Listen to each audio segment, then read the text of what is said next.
Hi, everyone. So, tonight, December 28th, 2021, we have a guest. His name is Robinson. I'm pretty sure that a lot of Awesome 10X members know him as Robin or Dr. T, Tyrone. It's also my first time, in all honesty, to see Doc T in person. I've always been hearing him, learned a lot about the Boner candles, about, many other things. Um, I think everyone loves to hear his insights. We have known each other roughly about 2 years. So since the pandemic, Doc T has been sharing his thoughts, conversations actively when we met, and we called his ideas T's manifestos. Uh, Ty, should I call you Ty or Yeah, Thai's Robin? fine. Yeah. Ty is fine. Mm. Ty's manifestos. So, first question maybe is, we entitled our name "No Shill, Just Chill." In the Philippines, We can it's find very something to rare for show. us. I'm sure we'll Oh, show wait, wait, something at wait. I some need to point. share the screen. Oops, I forgot. Wait, wait, wait. Share screen. So I prepared a few outlines just to have a point of conversation, points of discussion. Okay. Um, what I like about Doc Tai is that we are very different. If we were the same, then there will be no conversation. He hails from Washington. I come from the Manila, Philippines. So obviously, the geographic distance will also play a role in the differences of ideas, as well as probably just experience and knowledge. Like I have very little experience when it comes to I would say like from a stance of cryptocurrencies or biotech, I would be at a lower understanding versus Doc Tai. So don't no chill, just chill. Wanted to ask a few questions. I don't know what you wish to answer, so I'll just ask anyway. Maybe which businesses would you see wildly undervalued? Um, Choose any question that you wish to answer. What could you say about current tech companies? What opportunities do you see or the risks you see in horizon? And they say in Wall Street, being early and being wrong is similar to just being in the graveyard. Is it really a possibility to be early and right at the same time? How do you feel as well about flexibility on timing towards certain innovations? Me personally, I have a lot of questions. I'm not really good in stopping when somebody answers. So up to you what you wish to answer, what you want to share. Today is more of just sharing and casual. Really, you don't Mhm. have to pitch if you don't want to talk. I mean, whatever you wish to share, actually. Yeah, yeah. Um, so as a matter of, I guess the first question, like of what company I feel is most undervalued, I think it's really just a question of what your definition of value is. I know in the past year, the discussion becomes, companies' potential to earn, like Tesla, you know, Yeah. potentially being like the first, $500 billion a quarter company, and that seems to be getting priced in. So if you really think that and you really believe that, then a company like Tesla, is incredibly undervalued even at these prices. But I don't Mhm. think anybody who probably advises people to invest their money for a living can look at you with a straight face and tell you that Tesla's It's undervalued. because when you're doing consensus longs, it is also as if you're not doing your homework. If you say things like, "Oh, I'm just consensus the fangs," like a Facebook, Meta Hmm. platforms, or I just go along with Tesla or Nvidia, you would be heard as if you're not doing your homework enough. Yeah, You've got to give me something undervalued that is not Tesla. So, yeah. um, So I mm, think if I think about it, I the biggest opportunities that I see are in artificial intelligence.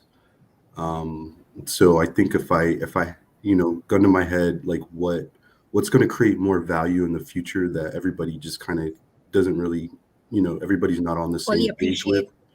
Yeah, I think it's artificial intelligence. All these companies in all the decisions that they're making, in all the data that's being incorporated. You look at like the biggest problems that we have as humans. A lot of that stuff is probably going to get solved through artificial intelligence. So when I think of investing, I think of it kind of through that lens of, how our medicine's going to be created. Um, you know, Companies like Schrodinger and Palantir, they're at the forefront of being able to sort of do thought experiments, but with a computer that can think exponentially faster, that potentially saves, trillions of dollars. Um, but at the same time, too, if you look at what they're able to do, they're really solving like some of the biggest problems that we have, and solving those problems for companies. So that's kind of where I would look as like like just a general undervalued sector. Um, and yeah, I think You mind if I specific. cut you a bit Mhm. with the first answer? Sure. I'm gonna share the screen about what you mentioned. This is Schrodinger. Schrodinger indeed went from $35 all the way to 120, and then somehow this year it just really fully reset all the way to 35. Guys, this is Schrodinger SDGR. He mentioned SDGR. With artificial intelligence, I also believe because of your background with biotech, working in hospitals, how the COVID vaccine really got discovered. Like Moderna and BioNTech wouldn't be able to find it without AI. And drug discovery today is very much being basically most of them are not getting appreciated enough. I understand that. And people think it's crazy to invest in anything related to biotech, except that what makes Schrodinger very different, actually, when you mentioned about AI and biotech, I don't know if this is right, but what was in my head was, well, is it the companies like Invitae? Is it the companies like Pure Storage? Mhm. Because wow, Pure Storage like hitting all-time highs, very different with the other biotech names, no? Yeah. I Yeah. mean, because I remember you mentioned before in one of our earlier classes in January, February, Mhm. we did talk about this biotech field, and I understand I understand very little, but I do know the implications that how AI is gonna solve, just like how it helped a lot of human beings discover this COVID vaccine. It wouldn't be a human, it's an AI doing some repetitive tasks, right? Mhm. Um, why is it that people don't appreciate biotech? Is it because all of them are unprofitable today? Is there a biotech firm that can actually say, look, we have profits and we're past that research and development stage? Or rather, we actually have recurring revenues. So, like, what the hell? I remember this is something that you talked about before. You said that Pac Bio at $4 was gonna be a great buying opportunity simply because PacBio was doing genome sequencing. And you also mentioned BNGO, Bingo. Mhm. All of these biotech firms actually rose initially, and then they just got clobbered down all the way because of this growth stock sell off. And Mhm. in my view, if the thesis never really changed, then whether this example, PacBio went from about $4, right? What was it? Yeah, I remember you were saying Yeah. during March last year. So that was about $4 here. Yeah. It As rallied soon all as the way to the 53. as soon as that deal fell through, like, Mm-hmm. because Illumina, Mm-hmm. just to kind of give a background for like the past 10, 15 years, Yeah. second generation sequencing has been sort of like the staple. So if you go to any lab across the country, any major university, medical facility, they're going to have like the second generation, third generation sequencers. Impact Bio is sort of like that next generation of long sequencing. Mm-hmm. So as soon as like that deal with for PacBio being acquired by Illumina fell through, it's kind of a no brainer, because this is basically the machine that's probably going to replace the Illuminas. Yeah. Um, and And PacBio ended up buying and acquiring all of the things that Illumina was supposed to get.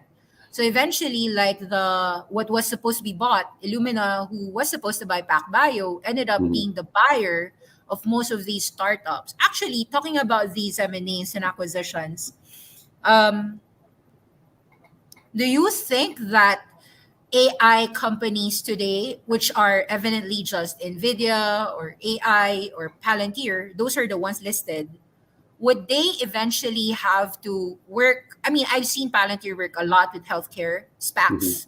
I'm not sure if was it Roy Vant? Can remember. Actually, because like Palantir works with so many SPACs, I sometimes can't keep Yeah. track. It's like 40, Yeah, 50 they SPACs like already. they invest in a lot of different like So startups and many stuff. Yeah. industries. That's one thing that I believe isn't really being priced in. Like when Mhm. you talk about undervalued businesses today, I couldn't help but see why a lot of redditors, a lot of degenerate apes, and all the crazy Cathys in the world are seeing something. Well, I understand they call her crazy Kathy, Yeah. but for the right reasons or the wrong reasons, I don't think she's crazy. Or if she's crazy, then I'm just also be crazy like her. You know, I'm you just know the crazy like fear, them. the fear for me with Kathy is like, I have a fear that she's kind of like a Bill Wong, but she has like a lot more money behind her. That's why So she couldn't get margin potential, calls. so sort of like, I guess when you really read about Bill Wong, there's just sort of this mythical belief that, you know, whatever God he believed in was telling him to, go By lever up. 100x leverage into these positions. Well, the nice thing Um, about Kathy is that even if some of her picks went 50% down, she managed to stay alive. That means yeah, that it's not her. yeah, It's really just her fund performance going down with the rest of the market. And speaking of Kathy, I'd say that even if I don't understand most of the ARC genomic stocks, one thing that really surprised me is that um, I don't understand anyone who's shorting Taladoc at less than $100. Like, what's yeah, the value that they are talking about? Is it like supposed to be $30 or $40? Because like, if $100 or $90 goes $80, I don't think it's a short. Like, okay, you could be right in a 10% drop, but so what? Is yeah, there a thesis to be bearish on Taladoc for people cursing? Because like that's her largest position, I think, in Arc Genomic Revolution. It's not even a genomics company. Taladoc's like a normal, yeah, or what I see is that it's just a 360-degree pharmacy helping people with several patient care yeah. data.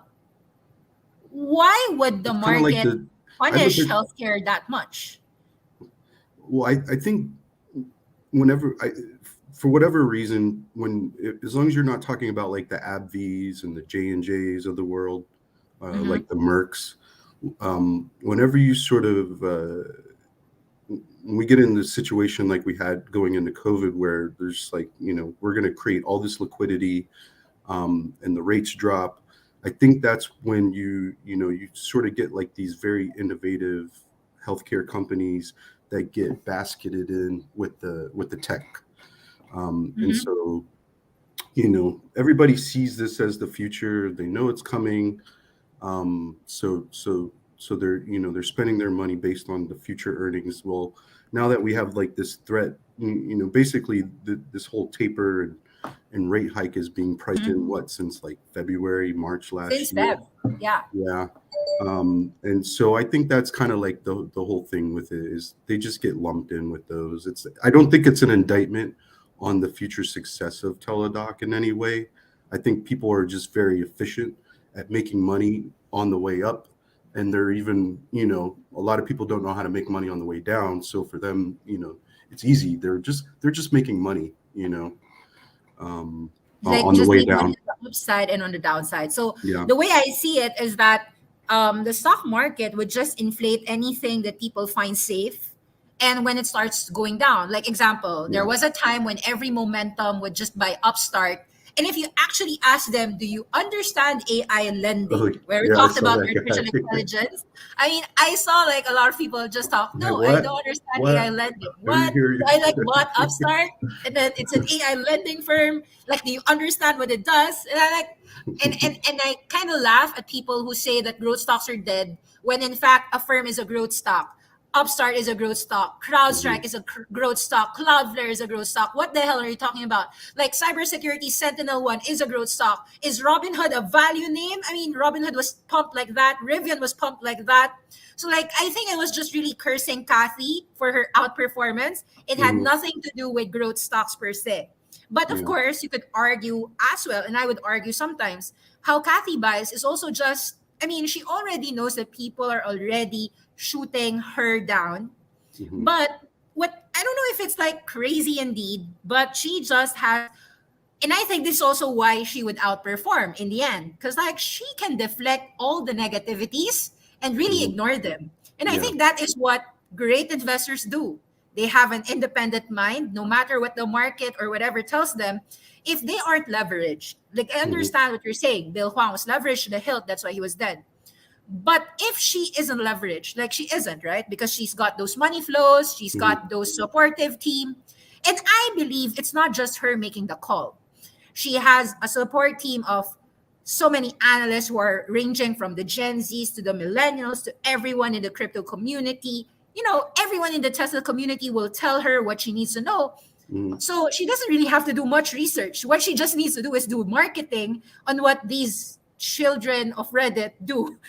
And she Yeah. just has to like accept that Wall Street doesn't want to listen, but sometimes there has been, not really sometimes, but there have been several times that the retail investors know something more or observe something more than what Wall Yeah. Street knows. It's been a Yeah. long time that people don't understand why Tesla went 20x, but when it did, it's as if they act as if they knew, Yeah. even when they didn't. So I mean, I think that even after this Tesla Fang-like move, one thing that I also would argue is, well, is she wrong with Roku? I don't think so. Is she wrong with like? I mean, I could argue, sure, Roku's not profitable, but the question is from an operating system standpoint, and I'm going to ask this too, because like I feel that Roku at 190 to 100 bucks, whether it goes 180 doesn't matter. Anthony Wood already created an operating system. If you've got the Apple iOS off connected TV, and you've got that over the top advertising already happening in America, and you expanded the same with other geographies, what makes your operating system very different from what's already working with Amazon? And I mean, I think the other competition of Roku is just Amazon. I think there are others, but Amazon Prime is the only one that's fighting them. But it's just a hardware game. In the Yeah. end, the software margins of Roku would end up clobbering any bear thesis in my view. Because I think like what got them killed in the last quarter, if I remember it correctly, was just the supply chain disruption, which Yeah. happened to every other company, right? So Yeah. like from 480, we already dropped to 200. I don't think that it is merited for it to fall another 50% down to 100. It's like for me, if Kathy Wood's top five position today, and I checked it out, like Ticker U Symbol is a good channel. I checked it out. He does a lot of good Kathy Wood videos. Like he does a lot of deep dive. If you It's haven't ticker, checked Ticker Symbol ticker, U, ticker U. Ticker U, yeah, Ticker U, Okay. Alex, his name's Alex. He does a lot of deep dives. He analyzes like what the top 10 holdings of ARK are. Because I Hmm. don't really do investments on funds. But what I do is it Yeah. just so happens I like certain specific stocks that she also likes. So that's it's like okay, cool. Like I also like Roku. And I only knew actually afterwards that Kathy Wood's big positions was also Roku. Like I knew Yeah. it afterwards. To be honest, when I was studying Roku 2019, I didn't know that Roku was a huge part of her growth stock list. And I don't Yeah. think it has really changed. I mean, She's are you she's a fan very of good at Anthony Wood? she's very good at identifying like a Leaders. very That's what I basic noticed. a basic company that has the potential for increasing its networking capacity and Network then effects, and then optionality. eventually you get this company like where Roku, all right, yeah, Yeah. the operating system's on every TV, and it's kind of like Apple, everybody Hmm. has the Apple phone. Well, what comes later after they've, basically cast their entire net is you have these verticals that you could integrate, like a recurring subscription to their, TV package, or gaming, kind of like, basically like become Netflix, and they're Yeah. already in the TV. Yeah. So I see this a lot across like all the companies that she likes is, you know, this Yeah, I thing noticed this that thing can too. catch on, and a lot of people, they don't understand right away. Like they look at Tesla and they're like, all right, yeah, it's a car, blah blah blah, but it's also a computer as well. Yeah. Like And it eventually, took a there's going to while for be them to a see the lot of software money. margins that Microsoft has today. Yeah, so they're going to end up getting this recurring revenue eventually once you have like the whole world Because they can blanketed in your advertise computer. more effectively if you know that, oh, this guy always travels from here to here. We can actually pick up like the food stall and like the robo taxi can deliver. So it's like Yeah, a last mile delivery for yeah. something. There's all kind So of like there's advertisements. just Yeah, actually what all I like about how um there's always a company that you already have high expectations, but then again, you just get surprised it's even higher. So you that's what know. really surprises me. Like, just when you think that Tesla's just this and that, no, they've already got this full self driving. No, they've already got the batteries, and they're going to sell those batteries to other car makers if they wish, because BYD 1211 can't just be the only one. Hmm. And then you think about the like right now, there's just so many options. If you've got a $1 trillion market cap that they never had before, because like I remember studying Tesla at 50 billion, and I was telling myself, why is Tesla 50 billion and ExxonMobil is $50 billion? I mean, if you're gonna disrupt the entire ExxonMobil family, you can't be cheaper. And I think ExxonMobil was even $100 billion then. So like Yeah. my analysis was just simply, why would a company be less than market cap of ExxonMobil? That's why I was thinking, isn't $50 billion for Tesla so cheap? But after it went 20x, I miss in it was like 2 years, 2019 to 2021. Hmm. I was thinking to myself, wow, 20x is like a trillion. Tesla's $1 trillion today, yes. But at the same time, people who say that it's expensive, I myself have to ask, how far like 2025 is, it might just be about 2023 that it's there. All those forecasts, 2025 or 2026, it just accelerated. And I don't know how they happen to be. Honestly Yeah. speaking, like if you ask somebody how fast is electric adoption, probably they told us like 10 years. Then now they're Yeah. like forecasting it 5 years or I don't know, 3 years. Like even if there's no robo taxis, well, it just happened. Like, what was it? Like, they already have full self driving. I Yeah. haven't, I Yeah. haven't experienced a Tesla model. Like, is it like I've seen the videos, like the Plaid? No, and I was saying, wow, like, and that was like $600 Tesla. Sometimes my question is, no matter how much of a bull I am, I always ask people, wait, does $1,000 go 2,000? Like Yeah. how high is it? And I'm then not. I just tell myself maybe there are just companies that you don't even need to ask why. It's just that there's I'm like in the camp so of, many faults. I had I sold like probably about 60% of my Tesla. Um, Below 800. when I look at the chart, it looks like it's going to come eventually. We're going to probably come back and test like those $400-500 area. And if you're you could either dollar cost average into it, or just wait for that moment when I mean, just looking at it, it looks like it's gonna come back to that eventually. I don't know if it's gonna go to 2000 in between then or not, but I don't see why it should in the middle of like this current Well, monetary those are policy environment. those are But the non-consensus things. Because obviously, like to me, it makes perfect sense if Tesla wants to pull back. It's healthy. If it actually mhm, drops 500, 600, yeah, that's healthy. But at the same time, when you see people just doing this safe haven move, 100% move on Tesla in just the last 6 months, 600 to 1.2, when you think it yeah, can't get higher, a 10x just goes 20x in yeah, 2 years' time. yeah, Obviously, these things will self correct at some point in time. Like like high growth stocks like SPACs did. Um, and a lot of Cathy Wood stocks mainly fell. I sort of knew, I mean, I think everyone knew that it was going to fall. What really surprised me, I'm not sure if this surprised you, was how every other stock that didn't deserve to fall just seemed to have no support. I mean, Yeah. I have a Yeah. question. Blank is overvalued with no path to profitability. This would be what skeptics will say. Which companies will you go contrarian for? I have a question. So we know that Upstart has no profitability. Hmm. Affirm has no profitability. They are not Cathy Wood stocks, but people bought them anyway. CrowdStrike does not have profitability, but I am willing to bet that cybersecurity spending is going to go sky higher. Um, and we've seen how most tech names were able to stay afloat and strong during the digital transformation. Is there is there a company that really will defy? Do you think, like, because everyone this year is just like, okay, 2022 is just the year of the bear, defensive, go Yeah. fangs or go utilities, go Hershey's, go Coca-Cola. I think, like, would you personally pay 30 times PE for a 0% growth company, like a flat growth Hershey's? Is that really how people want to position their portfolios?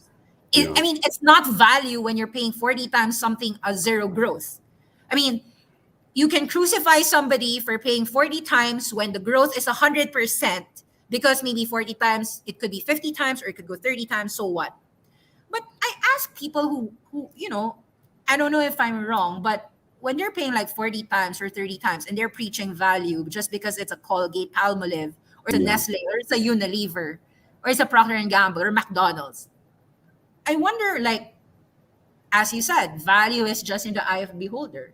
Yeah. I mean, people change rules. They think of it as value just because it is cash flow, even if When I that cash might mean nothing. when I think of, like, probably, I see we're starting to pull back from the pandemic, and I think probably one of the more contrarian views that I have right now is in e-commerce. You're really E-commerce. starting to see people are like, maybe this e-commerce thing is overdone, Yeah. and it's not going to be here to stay. We're going to get more traffic. Yeah, I think that's the case. I do think, the growth has to slow. Like, you had a situation where nobody could leave their home. So yeah, of course You're these not companies. unsubscribing to your online shopping either. Agree.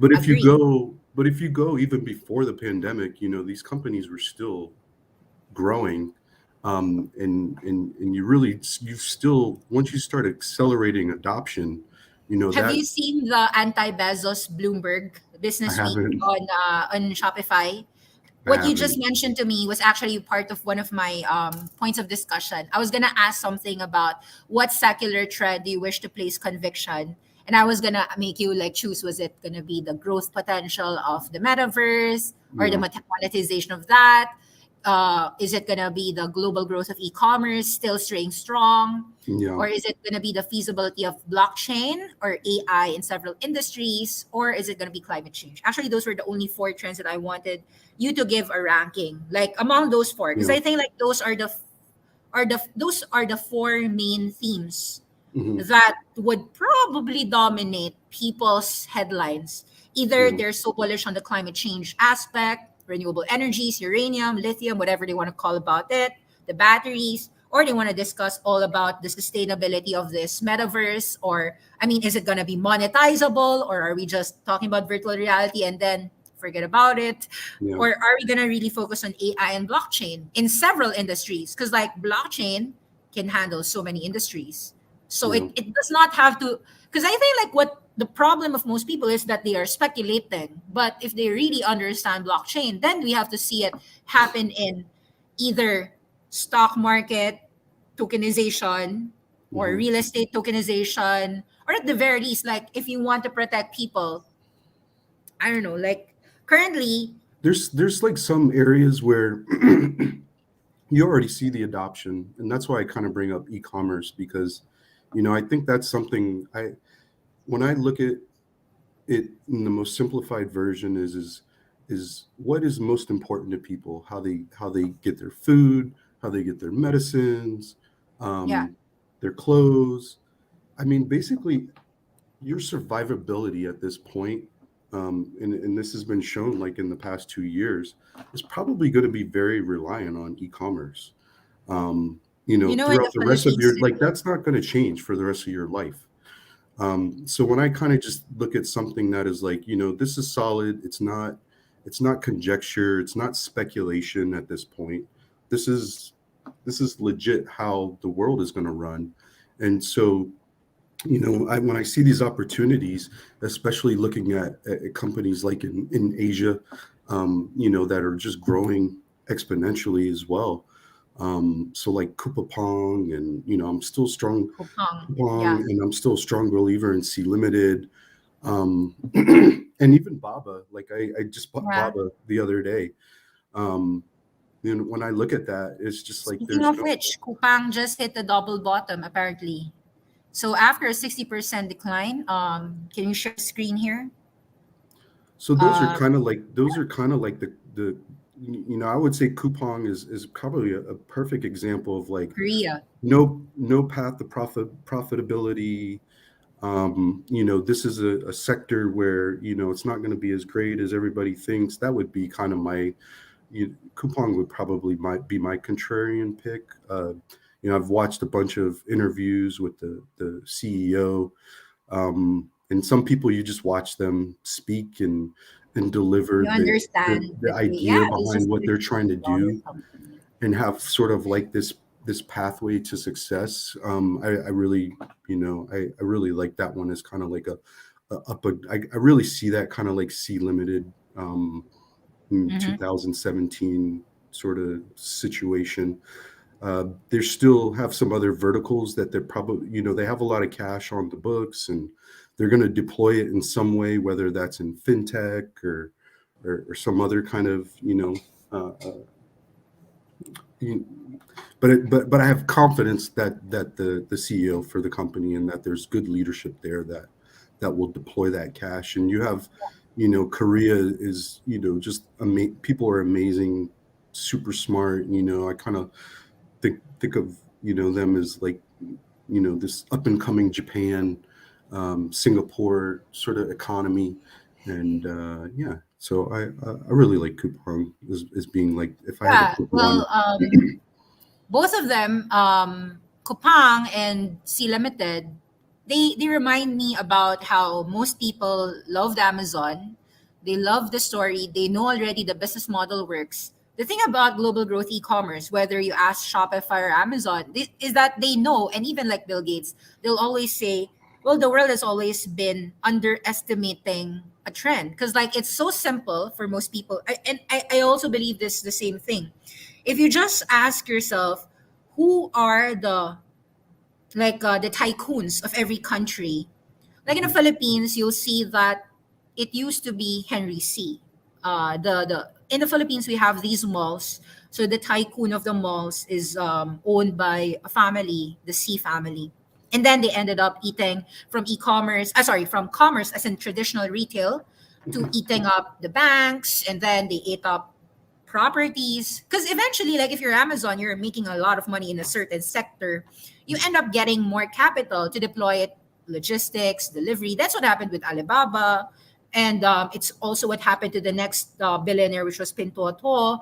It was just really attacking a different market on and on. Because every single human being lives and thrives with selling something, buying and selling something, whether Mhm. it be service or entertainment, which Netflix successfully did.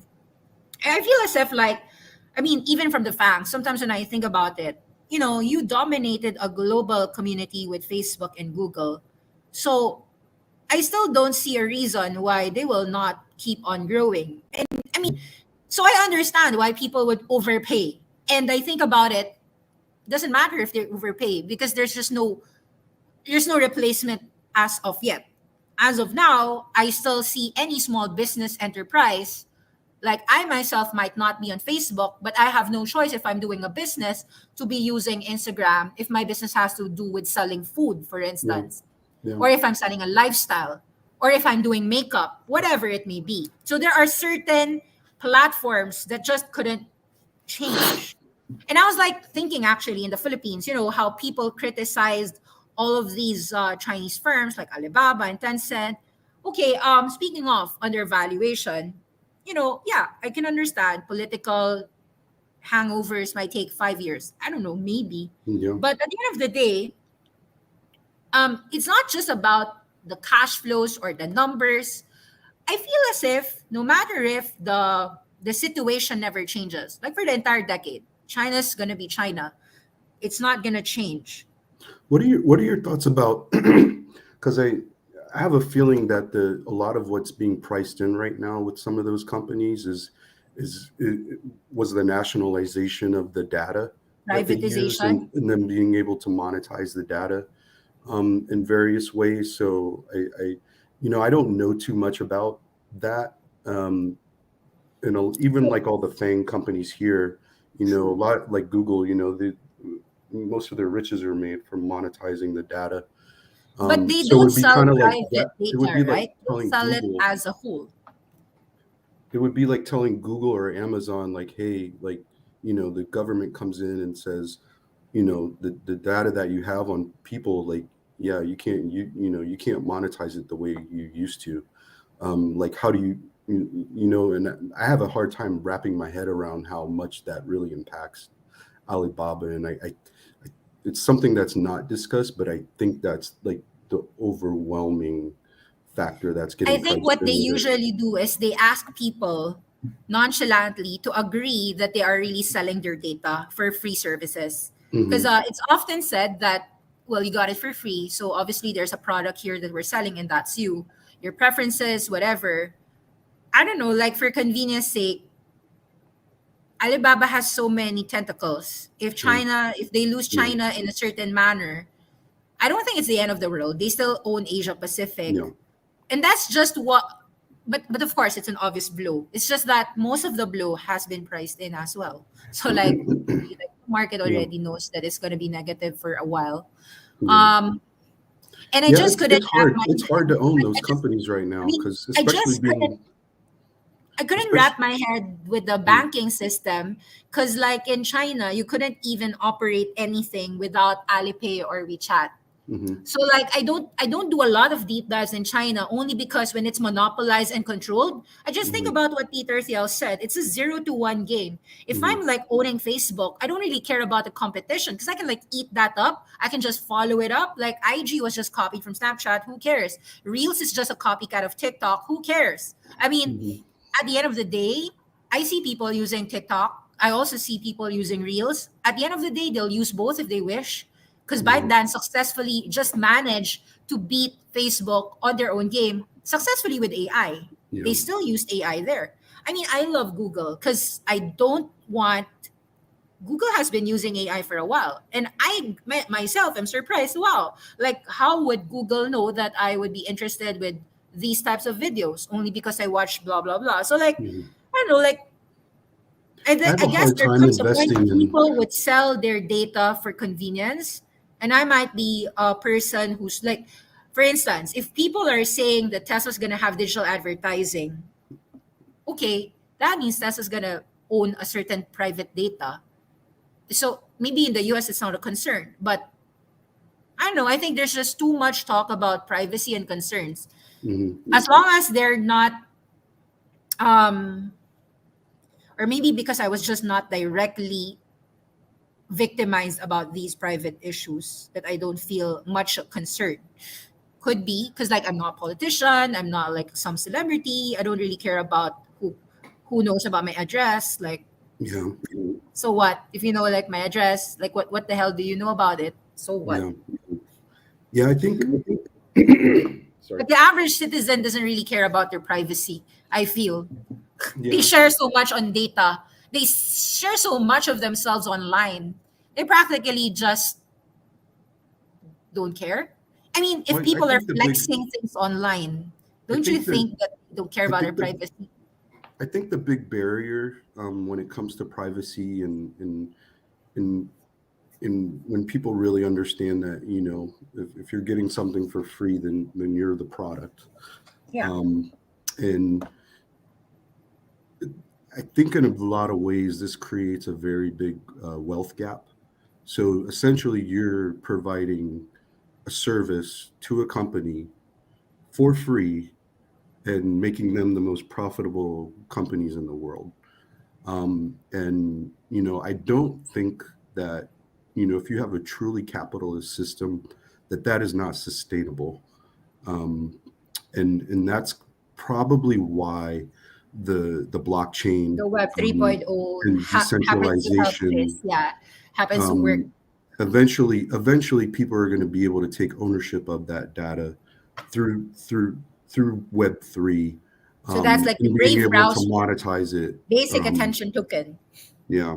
Um, So or DuckDuckGo for the yeah, search engine. it's probably going to take a good a good 10-20 years, before we really just see this permeated in everything that we do. But I don't think that this, people are Speaking starting of to wake up to the blockchain, what do fact you think that about that that Sandbox? they're basically products every time they look for something or anytime they do anything that allows cookies. so Yeah. so yeah, I do see the, and that's my main thesis with blockchain is that, you know er- and it comes more from from just being, being able to capitalize on your own body and on your own mind. Like, why should you give away these things for free to companies that are already making, a lot of money and have, like, basically, bottom floor margins? So Yeah, so I mean, you believe in the fact that central tech will never be a good way for the world. So you're a proponent of decentralization. Yes, yeah, I also believe in that because there's abundant engineers and scientists all over the world who will want to get credit for their work. So there's this decentralization yeah. that the works well for them. royalties the Yeah, royalties that you can get from things, if I write something and yeah, somebody I mean, that's steals great. it or I shares I it. saw the applications, the things that all these NFTs are able to really hand over to musicians, cut the middleman, whether it's Universal Music Records um, or all those days like Sony. Or sometimes I think though that, I mean, if I'm a celebrity, sample, I mean, just in case, there's nothing wrong about working with platforms, because the platforms, whether it be Apple or Facebook or mhm, Google, even if they rake in so much money, it doesn't change the fact that they only made money because they also helped you succeed. So, like, that's, I think, what Apple was saying with the Epic Store dilemma.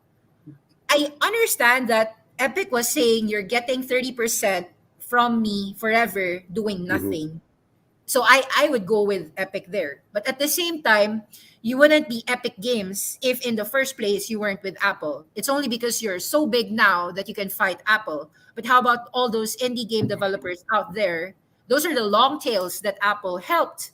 And and in some ways, I also agree that when you're small, you need Apple. But when you're as big as Epic, then you don't need Apple anymore. You can just create your own Epic store, create your own metaverse. You already got funding.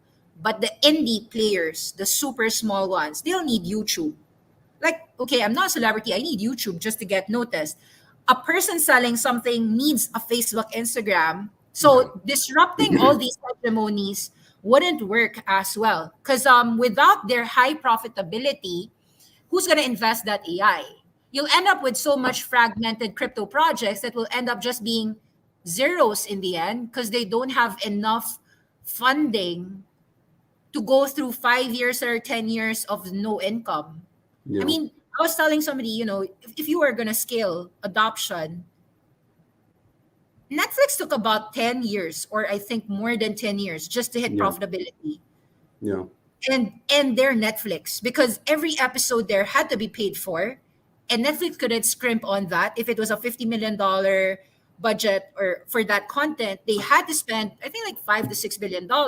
So mhm. in the end, Netflix has a formidable library, um, You and see this you see this a just lot, like, couldn't on, do it. I don't know if you ever watch like Shark Tank, or have you heard of that I show? don't watch, but I've I mean, Well, I've just like seen a few I guess so episodes. like Marky another example would be like so like if you're a singer or like a comedian and Mm-hmm. you know you're on the come up and you want to you want to just get your name out there Yeah. because you think you're really good. Um, Yeah. and if somebody asks you, hey, you know, you could either just go work your ass off and go work in all these clubs, do your show, and come up all on your own and make it, or Mm-hmm. do you want, hey, Dave Chappelle is going to go on tour. Do you want to open up for Dave Chappelle? Yeah, obviously, if you Well, do you that, you'll get know, noticed. Then it's a no yeah, brainer. I agree with what you're yeah, saying. So, like, I think there's a world that knows that central tech will persist. Web 3.0, Web 2.0, whatever you call it. But I think people like to say they want decentralization, but in the end, they also want aggregation. yeah, I mean, Google aggregated so much data. I will never use Yahoo search engines or any other engine because, like, I find the best data with Google, even if I have to sell my own patient data, which Google yeah, actually does, right? That's why they bought that wearables. That's why they're into this health play with Amwell. So, like, part of me is thinking, if Teledoc really became cheap, mhm, wouldn't like Google just get a stake with Teledoc just to control that data after all? Because like what I noticed today is that because the world is wanting to just go safe, safe, safe. mhm, If I'm Tesla and you're giving me $100 billion overnight, because like $1,000, why the 1,100, and then it goes 1, 2, whatever. You're just giving me options that I never had. Suddenly, Tesla can just buy Sunrun mhm, and tada, I've got like the number one residential installation, and every Tesla and every home now can get yeah, their Sunrun installed. Which is ludicrous because if I'm like Sunrun, I worked my ass off for this business and I'm just gonna get eaten because Tesla is like the most favorite company that should rule the world. yeah. It's like I just feel what happens to the entire solar ecosystem when they're all just paying the premium for Tesla and every other solar company just got demolished simply because of the Yeah. BBB getting held back. What could you say about solars, by the way? So That oversold. I don't profess to be an expert in solar. My understanding is, you know, every time I meet a like an engineer, I always try to pick their brain about Tesla because, you know, and Because so I did, you'll go get a lot of industry feedbacks, right? Because when you talk about Tesla, we can talk about climate change, we can talk yeah, about AI, software. So yeah, it's a yeah. very wide topic. That's why it's a good conversational piece. So the bear case that I generally hear that makes a lot of sense to me is that, you know, in order to have a sustainable solar system, you need a grid. um, Mm-hmm. and and we're very very far away from Far. having a grid that can sustain travel. You know, I don't know how quickly that can be instituted. Um, So it's the and then execution additionally, risk. like the charging stations and stuff like that. It's Um, too far, 5 years. So yeah, most of the so charging stations could be shorts. Yeah. so that's kind of like the major bear thing, and then the other part of it is having the materials for the batteries.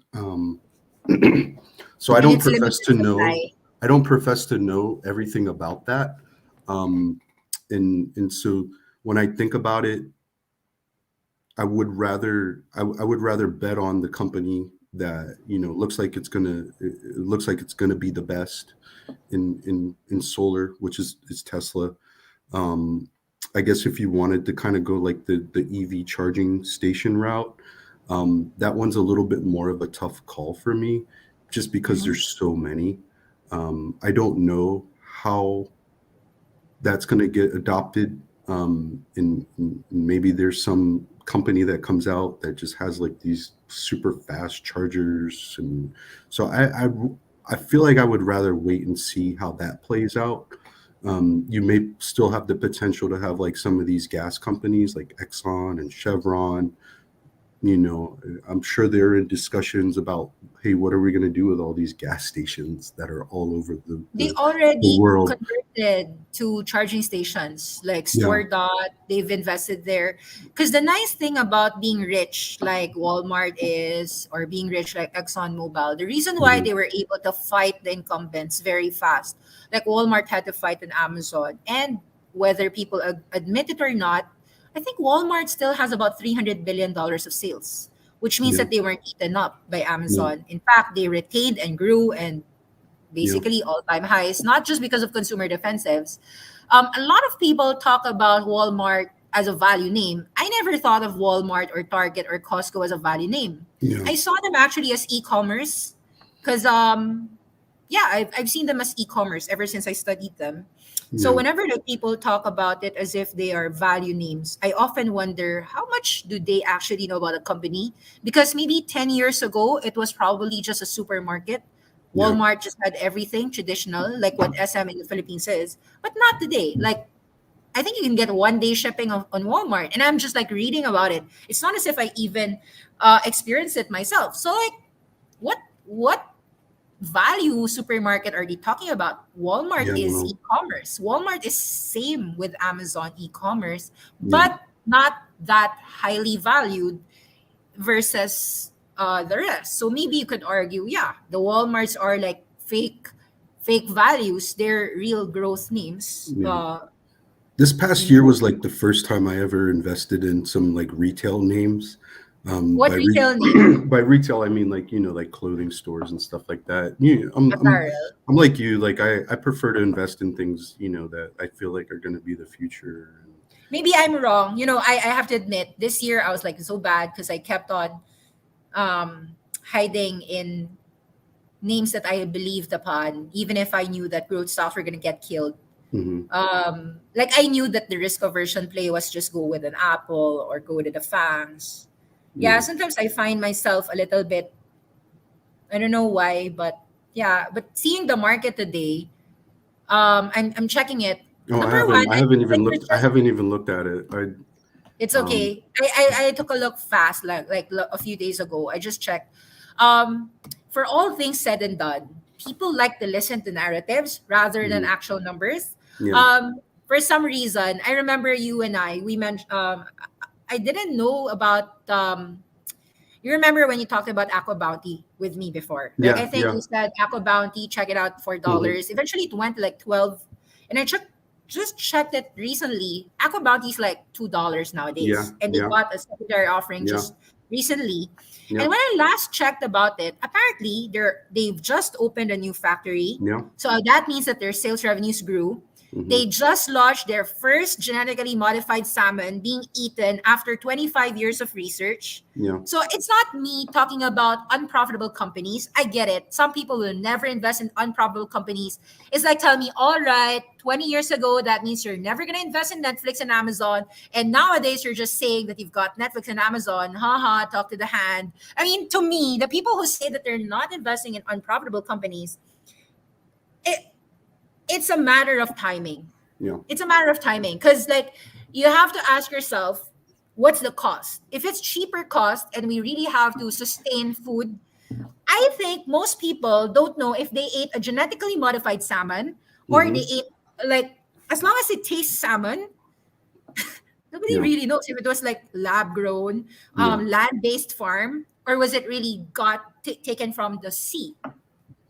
So a lot of A big thing I'm doing now, especially with companies like Aqua Bounty, and you kind of that saw is a this like consumer in, defensive company. It's well, not a biotech. you see, I saw this in like 2017, 18, where these valuations come down and then Mhm. they'll just sort of ping pong in this accumulation phase like over the next 2 years. Mhm. So, you know, Yeah, I if you're wouldn't go buying Aqua conviction Bounty over. now because you think it's No, going to no, the it's not moon yet. in No, no, no. six I don't months, believe it's going to go to the then moon. you're doing it wrong. Like Yeah, you're it's probably like going to stay 50% lower. at this point, I think a bunch of these companies like BNGO and Nano Yeah, probably going to fall. Dimensions, some of these other, you know, pharmaceutical companies, you want to see like some identifiable bottom that occurs. It's going to come up. It's never going to get back into like that, It's not. that volume shelf, Yeah, and it's just going to ping pong like that for maybe in like for 2 years. years, even for And a decade. so you have to kind of just be like the insider, the whale that just buys that bottom every time it ping pongs down there, and then in two Yeah, years, I think when like what's gonna happen. you have your 100,000 shares of Aka Bounty, and then next thing you know, we're back into some following some crisis, and they have to put the foot on the gas pedal and pump liquidity in the system. Companies like that are going to get rewarded big time, and you've just basically accumulated all these shares, like this is what Yeah, really I rich think I'm people not do. that type of person, honestly Yeah, speaking. If I'm gonna do it, it's like more of my lottery bets. I yeah, agree perfectly with you that it's not a buy to me. What I'm not I'm not like saying it's a buy. To be honest, like to me, hmm, a value play is something that everyone sees, not yeah, something that only I see. And the first value or growth that I still see is an Alibaba, even if people, I tell yeah, people, I don't even know what the earnings is 10 times earnings, 2 times earnings, 15 times earnings, because it yeah. depends on what penalty next year will be, right? So it could be like another penalty and it could be like 25 times earnings I was today. It's looking not at it like, the other day. Like the PE was like 16, and like the forward PE was like 2. two. Like Yeah, I for saw that. like The what? forward PE was two. But I told myself, obviously, that forward PE is wrong because, like, the earnings for the last 5 years, should you use that or should I use like today's earnings, or like what type of earnings are we talking about? It could be like zero Yeah. earnings tomorrow. Well, and that's where So them that's why being able the to discounting monetize the is very data really different. comes in. I don't know. So, Yeah, I mean, I am bullish, but it's not as if like I'm careless to like put all of my money and then mhm. like just sleep on it. To be honest, I'm a little bit, I don't know. I would say everyone knows that I'm aggressive. Yes. But at the same time, I've tamed my aggressiveness. Mhm. I feel that Oh I still yeah, take yeah, aggression. I yeah. mean, No, last year was last. I mean, you have to really adjust how you, at least for me anyway. Like investing when things are like up only because the Fed is being accommodative is very different from investing. Well, when it's of how you're tightening, going yeah. to have to invest over the next year or two. And Oh my so God, I've we just really. talked for over an hour and I like blabbered. I don't know if we could finish because the Oh, market is open. okay. I mean, I could go on. It's just that I don't know if you will Yeah, like no, go. I was enjoying our discussion, No prob, no prob. but yeah, Well, we we can can talk while resume it the markets whenever. are open. Who cares? Okay, so we can talk. Don't worry. Um, I'm looking at the markets today. Actually, this is a, I think it's a consensus short that What's the going on? markets believe that the miners, the crypto miners, are very Hmm. expensive, Yeah, and the valuations are tops. Like to yeah. me, I don't know if it's a consensus short. I just So think that Bitcoin came off a little Coinbase bit is yesterday. expensive. Hmm? I saw Yeah, it came Bitcoin off fell yesterday, but it's $49,000. what's that? 49. I think it's 49. 49,000. Yeah, Bitcoin's 49. Well, yeah. the thing about Bitcoin and Ethereum is that the consensus believes that people will buy the dip, just like Hmm, they bought the fangs, just like they hmm. bought the Teslas. So it doesn't really matter if Bitcoin goes $40,000 if you know that there is a dip buyer. I Yeah. think that institutions aren't really like, His name is Michael Saylor. yeah, Michael Saylor's gonna buy it all the way, and he's not leveraged, obviously, because he's like selling his cheap shares. I don't even know why that is possible. To be honest, I think like there's a crime that you could just sell shares, issue shares, and then use all those Yeah, shares to buy Bitcoin. I mean, yeah, so he's like a Fed printer in a way, and he likes yeah. to. I'm sorry if I'm calling him that way because obviously, like a lot of crypto bulls will hate me, but I just feel that a normal person cannot just print money like he does. And Yeah, he's like printed how much? Was it like so far? I think he owns about, or the fund or the firm that he owns, like 130,000 bitcoins. Is it? yeah. Uh, No, I I think like, mean they're or is it they have more? the he has the largest Bitcoin treasury in the world. Yeah. Maybe the United States. I think probably China too. I'm sure they have a ton of Bitcoin just that they Like even confiscated. Tesla just owns $1 billion of it, like just 20,000 Yeah, Bitcoins. So like they have like 5 times larger Bitcoin holdings like a Tesla when their yeah, entire market cap is like they're not yeah. earning anything except Bitcoin holdings. So like I if think Bitcoin for implodes, Bitcoin, a supply squeeze is coming for Bitcoin eventually. There's just too much adoption, too many people buying it. You just don't know when. The market makers, they can manipulate it so easily, um, with their, their leverage. They just lick, the thing especially about because crypto, yeah, unlike FANGs, number one, as you said, most people here are degenerates. So they'll use futures, derivatives, leverage, so they yeah, could just Bill Huang themselves and then just shake out everything and then we go up. So hmm, that's obvious with Bitcoin and Ethereum. It can yeah, just like people in crypto know that it's normal for this stock when they're sleeping, it just goes 20% down and then when they wake up, it's already unchanged. And yeah, that's like an accepted default. I feel yeah, as if people accepted even a 90% crash. Although I guess 90% crashes are abnormal already for Bitcoin or Ethereum because yeah, they've already reached that FANG status. And I saw this as well with Amazon. Like when you were buying e-commerce names in the past, like Amazon would drop 90%, but nowadays Amazon can only drop like 30% because who are you fooling? People know yeah, it's Amazon.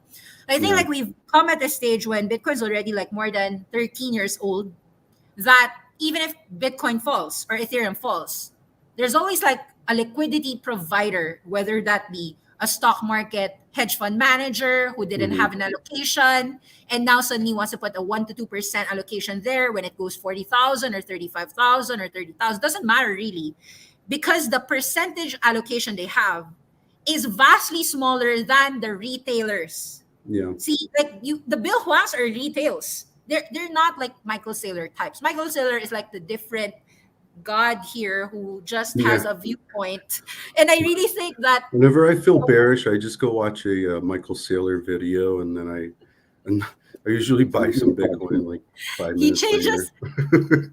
Yeah, yeah. He's like to It's me, like, honestly, like I he's tell like people, he's like Bitcoin Jesus. yeah. So he replaced Bitcoin Cash's. What's the name of that? The original Bitcoin Jesus. What's the name of Yeah, that guy? there was a guy. There was a guy. But Yeah, the yeah, B I've Cash, Bitcoin I've Cash. I wanna love something or He's a real somebody as Bitcoin much Jesus. as Michael Saylor loves Bitcoin. Yeah, actually, like It's like I was one of saying those. so much. Like I think that would be a good meme. Like he'll just marry it forever and ever till death do us part.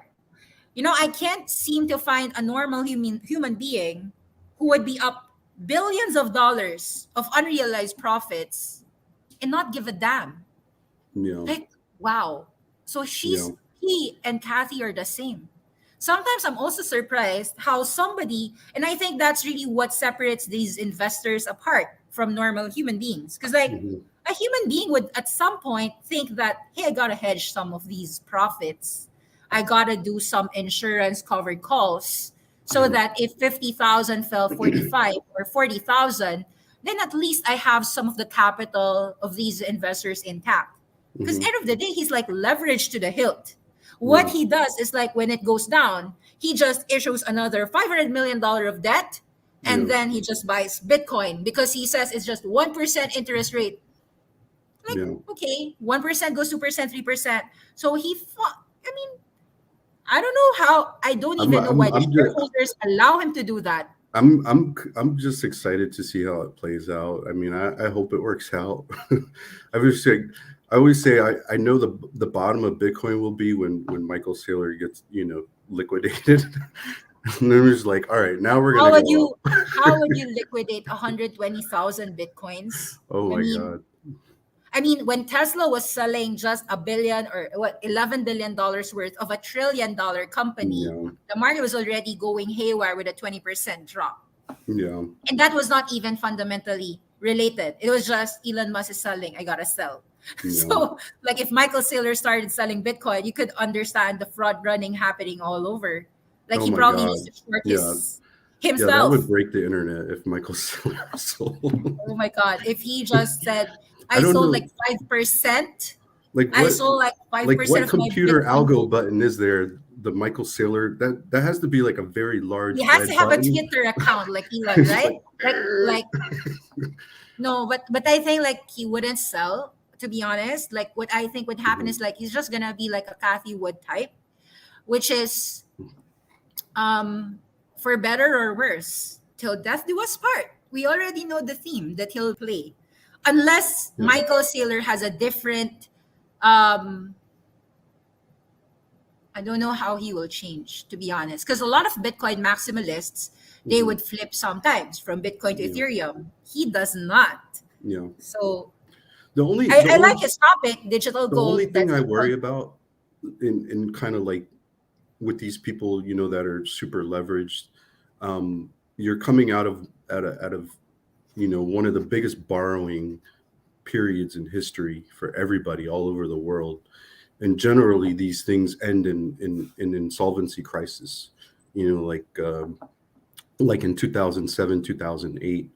And you don't know where it's going to come from. You don't know if it's going to be, you know, 100 Bill Wongs blowing up, if it's going to be, some big company like, what's the real estate company in China. Evergrande, China Um, Evergrande, I'm 100% sure there's probably, hidden there's hidden Bill something Hongs out here in the there states for sure. that So will erupt. that usually that's how these things. That's how all this borrowing of money ends. Is there's just something that nukes everything, and so that's kind of just my only concern is like what happens if it really does happen, and you can't control that. You can't you can't prevent events from occurring, that makes everybody rush towards the door at the same time.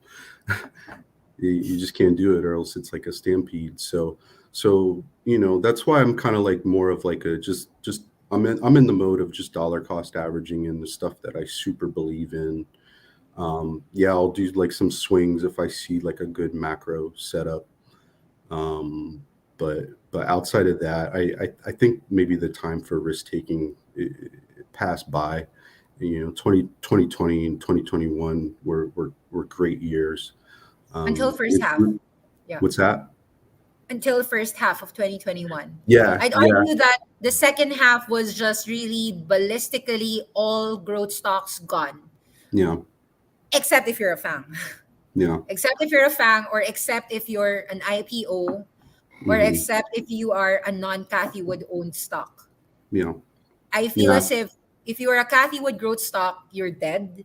But if you are a non-Cathy Wood owned stock, you could go up. yeah, Because like Rivian was able to go up. yeah, yeah. Lucid No, there managed was a to lot of stuff that did really well this year. Like Netflix. Netflix was a really good trade. Nvidia did very Um, well. basically like all the Semiconductors. semiconductors. Yeah. I mean, those are still just like Everyone going just to, and there's bought a lot all. of like super cheap semiconductors like Himax and MaxLinear.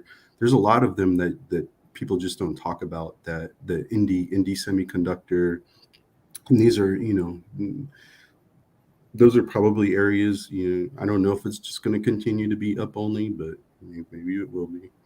Um, Because I think like what people wanted to do was, well, if people are going to transition to virtual reality, just like mhm, what they did with smartphones, I might as well just own semiconductors. Whoever yeah, is creating those are Nvidia, Qualcomm's, AMD's. Those are the yeah, first, or Xilinx and all of these. So they just had a tailwind, and because people will not put a value to metaverse. The yeah, name metaverse is like the new .com. I think people were saying like that. I remember seeing on Twitter. So yeah, it's hitting 11. I have maybe yeah. just one last question for Okay. you. Um you can answer for as long as you wish. So I heard about what you said about the risks. I wanted to ask this one. What was radical then that is now mundane? And what will be the next radical that will be mundane? So I feel like for me, if I'm going to answer this, Uh-huh. it was a radical thing before that we would just meet people online. And I mean, just the fact that people will be working on the Yeah, internet per se. So it yeah, was like a hype phase, right? So like when Bill Gates was talking about the internet, So that was like a hype phase, and now it's just mundane. Like everyone accepts internet economy. So like, and that spurred the trillions of dollars that we already have. So what is radical that will be mundane? I mean, is it? Are you, let me? I'll try to. I'll try to guess what you'll answer. Okay. The radical answer that you'd say has to do something with AI. Um, I didn't guess right. no, the first thing that kind of popped in my head was is that you have like this because you're talking about like living in the maybe you kind of prompted me to think this, but if you're talking about like living in like this virtual universe in this omniverse, metaverse, Mm-hmm, whatever you want to call it, mm-hmm. the the the prevalence of influencers in every aspect of your life in that It's setting normal.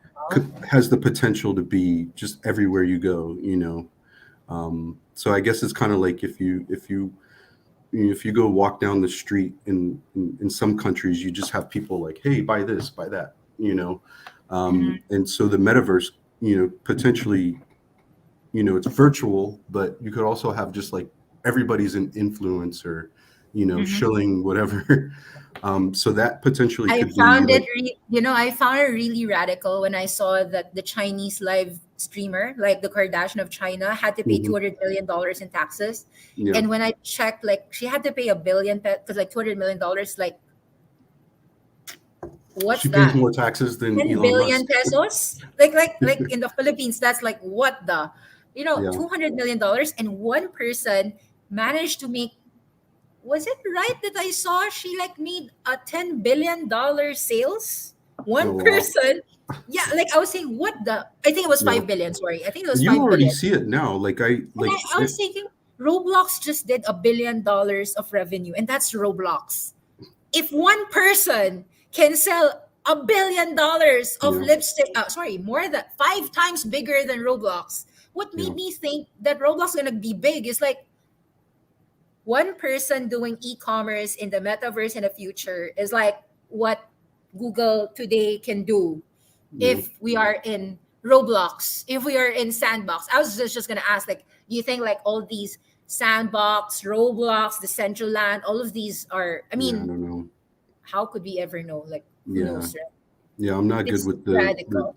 Yeah, I don't get too much into Radical. the staking and everything like that, but I definitely feel like I think there was a poll out of kids like under 10 years old, and the top at the top of the list of like things that you want to be when you grow up was like a Influencer.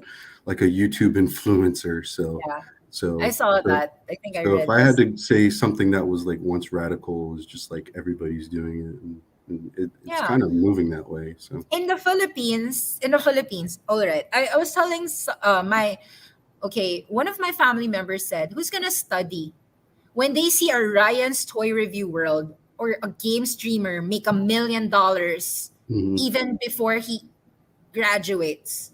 Like, and I was saying, you know what? In this time of the day, if you are pretty, because in the Philippines, one of like the top YouTubers in the Philippines is a mhm. really pretty lady. She created it like about 2 to 3 years ago. Her name's Ivana Alawi. Ivana Alawi is like Ivana making Halawi. Ivana Alawi. So you can search her up and you can be part of her subscribers. Um, Does she have an right. OnlyFans? I don't think so. She doesn't need an OnlyFans. That's the thing. If you're pretty, you don't need to sell on OnlyFans. Your YouTube is enough Yeah, to pay for it exactly. for You're just free. making money while sleeping, right? Yeah, like so I feel as if like when you are blessed or whatever they call themselves, right? You have a platform and you can influence people to do whatever, to buy something, to sell something. It's a skill, and you not everyone can do it.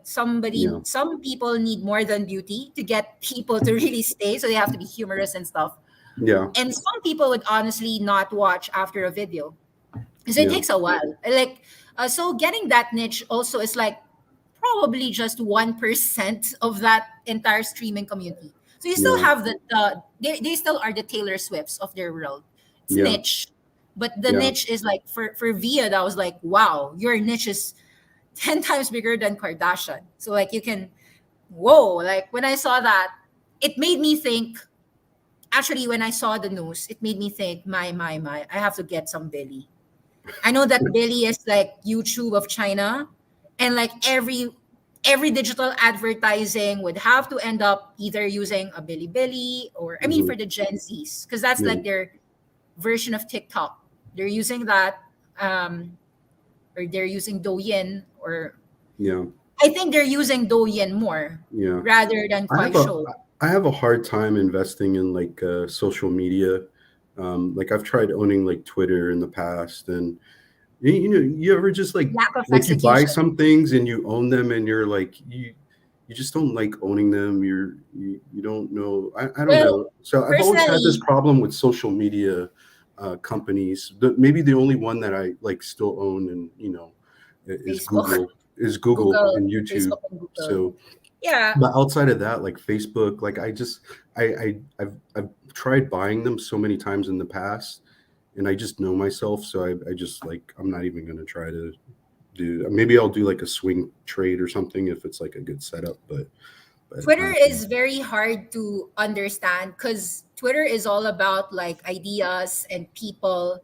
It's not entertainment because like yeah, not everyone gets entertained reading Twitter. right, right, So at the end of the day, the mainstream audience is really about entertainment. So it's got to be TikTok or YouTube. yeah, And TikTok is already owned by, well, like TikTok, Facebook, dance, and YouTube. So that's ByteDance. So I think like it's ByteDance, Facebook, and Google. yeah, Um, like the general media, because we're talking about the general population, not like 5% of the population who wants to talk about finance on Twitter. FinTwit is like what versus the hmm population? That's very small. So yun. Yeah, well, I really talk a lot. It's 11. yeah. I No, um it was a I nice usually go conversation. past the time, but I really love the conversation. Yeah, Merry no, it was fun. Christmas. It was fun. We should probably repeat this anytime January, whenever you're free. Sounds good. Sounds Um, good. let's hopefully you've got a great holiday, and Yeah, you too. I You don't know. too. Happy New Year. Happy New I'll see Year. And you. I'll see you next year. Philippines has a lot of problems nowadays. Oh, really? We've got the typhoon. So a lot Yeah, of yeah, our I saw that. the supply chains are really bad. So like Yeah, I don't know what's gonna happen because like a lot of people in the Philippines lost their, the basic necessities. When you talked about a while ago, like energy, it's always something great for me to realize that in the Philippines, because I'm like living in a primitive world, hmm. it's not like the US. I should always appreciate that, hey, I'm gonna be using gas You've stations never for been to West 10, 50 Virginia, years. have you? Is it like a primitive world?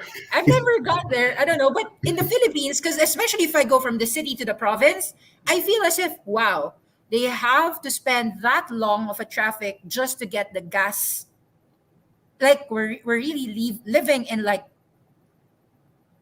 the US Jetsons. We really are living Flintstones world in the Philippines. Yeah. I'm not exaggerating. That's why our revenues are like, if a VIA makes $200 million alone, Hmm.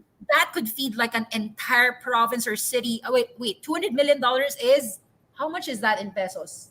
10 billion pesos. Hmm. I mean, like you would be living as if you are kingdom, like like you are the owner of everyone Yeah. in the Philippines. Like technically, like that's the reason why a lot of foreigners just retire in the Philippines, Yeah. because like whatever they're earning in the US for a year or 2 years, they could be living like kings in the Philippines. That's how poor the Philippines, especially if you go like to the provinces. And sadly, during Christmas, my family, we booked to Bohol. And Bohol is like really nice place, really nice beaches. And I feel as if one thing that Filipinos can do today is, if you never thought of being a consumer or a spender as a real nationalistic thing, right? Yeah. But nowadays, like whenever you travel, now you get to recognize, hey, I need to give huge tips here. I need to give like support my economy rather Yeah. than go to wherever, because the Philippines badly needs all these leisure. So like part of me is thinking, look, if Airbnb falls 130 or 140, Hmm. growth stock's dead, right? Assuming that's their playbook. Well, growth stock's dead means buy Airbnb because they're gonna kill Airbnb, even if we know it's not gonna die. In fact, it's Yeah. just getting better and better. Yeah. Those are like my, I think it's a consensus, but sometimes I don't find a reason to negate consensus. Like I'd sell 180, 200, sure. But when it falls 130, 140, probably I'm going to pick it up. I like the thought that you had with the Kupang. I'll study it, maybe. I just always felt that Kupang was a small country. Hmm. Sige, say good. I need to go. You have to go. All Okay, right. we will never end if I don't say goodbye. Thanks. All Good right. night. Good Good night. Good night or good morning for you. Bye. Good morning. Good morning. Okay, thanks.